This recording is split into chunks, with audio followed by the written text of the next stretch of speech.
Correct me on the names and everything. Derek Bell, Yes. Harvard Law School, black man. Yes.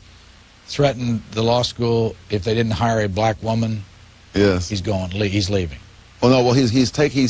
If I understand it correctly, he's taking unpaid leave until such time as they hire a woman of color, as he says.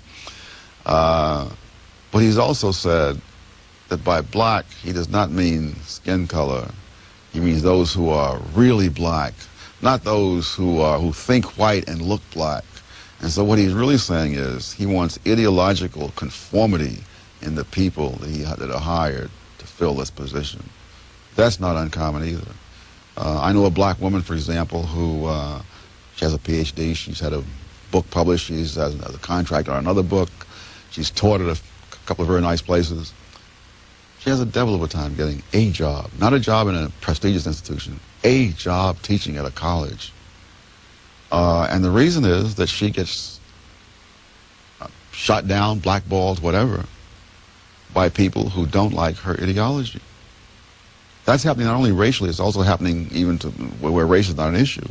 At law school, I learned recently, there was a woman who was being considered for a 10-year position, and all the men voted for her and all the women voted against her because she does not follow radical feminism.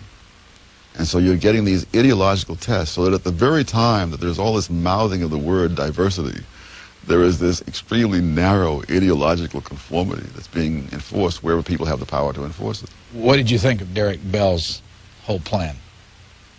Well, his chances of success will depend upon whether or not he's overestimated his importance to the Harvard Law School. I think it would be a tragedy if they caved in.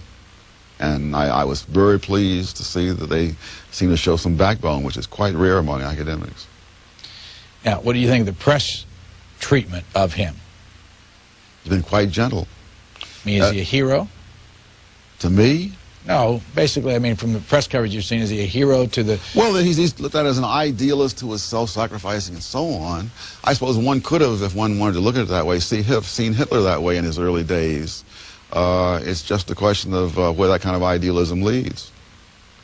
He has launched a despicable attack on a young black professor at the law school who doesn't go along with this.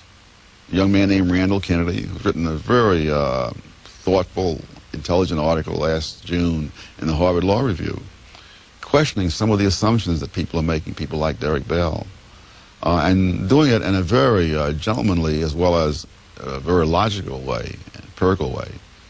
And that's not what they want. They want the conclusion to be that they want him to march in lockstep, and he won't do it. And they're doing their best to make life impossible for him. What do you think Harvard will do? I've heard that Kennedy, and I don't know this, I've heard that he has tenure, and so I think that he may be all right. But I mean, what do you think they'll do with Derek Bell? Yes.